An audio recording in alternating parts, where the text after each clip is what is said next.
Durante o Renascimento, entre os séculos XV e XVI, a astrologia ainda respirava dentro das universidades europeias. Ela caminhava ao lado da medicina, da astronomia, da filosofia e da alquimia. Grandes intelectuais estudavam os céus não como superstição, mas como tentativa de compreender a relação entre o ser humano e o cosmos. Marsilio Ficino, filósofo italiano nascido em 1433 e falecido em 1499, foi uma das figuras centrais do Renascimento florentino. Ele tentava reconciliar astrologia, filosofia platônica e espiritualidade cristã. Ficino acreditava que o cosmos possuía uma inteligência viva e que os símbolos celestes refletiam estados da alma humana. Poucas décadas depois, surge Johannes Kepler, nascido em 1571 e falecido em 1630, considerado um dos maiores astrônomos da história.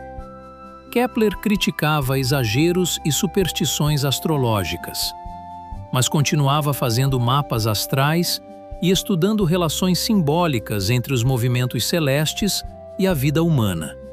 Aliás, durante boa parte do século XVI e início do XVII, astronomia e astrologia ainda não estavam completamente separadas.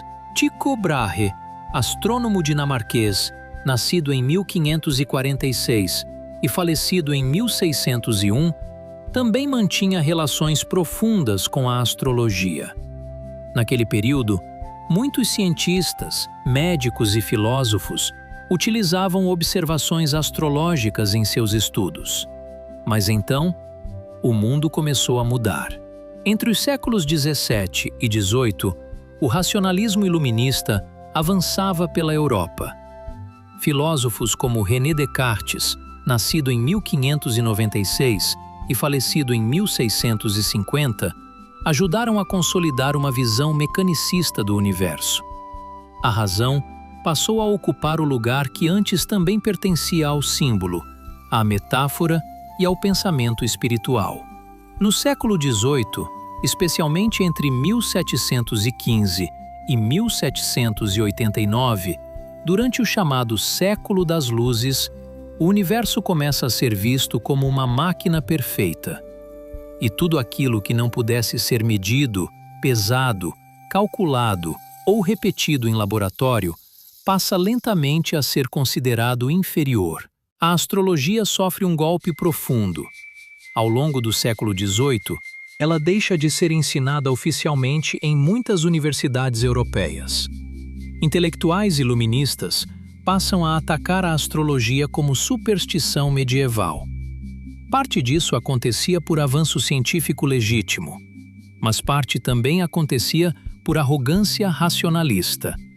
Porque o iluminismo trouxe contribuições gigantescas para a humanidade, mas também criou uma obsessão, a ideia de que somente o racional teria valor.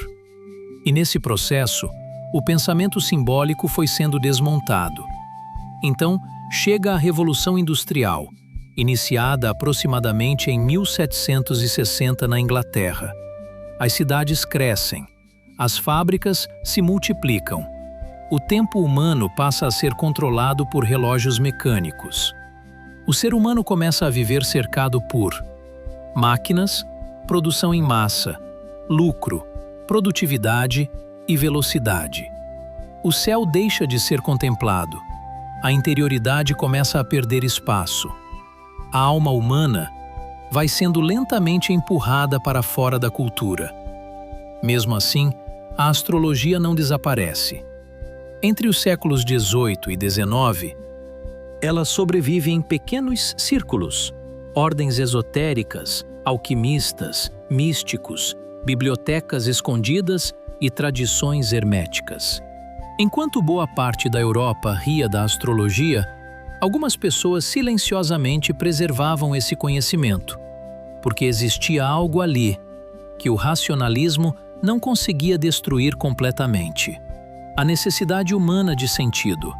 E seria apenas no século XX, principalmente após os trabalhos de Carl Jung, nascido em 1875 e falecido em 1961, e Dane Rudhyar, nascido em 1895 e falecido em 1985, que a astrologia começaria lentamente a renascer das cinzas.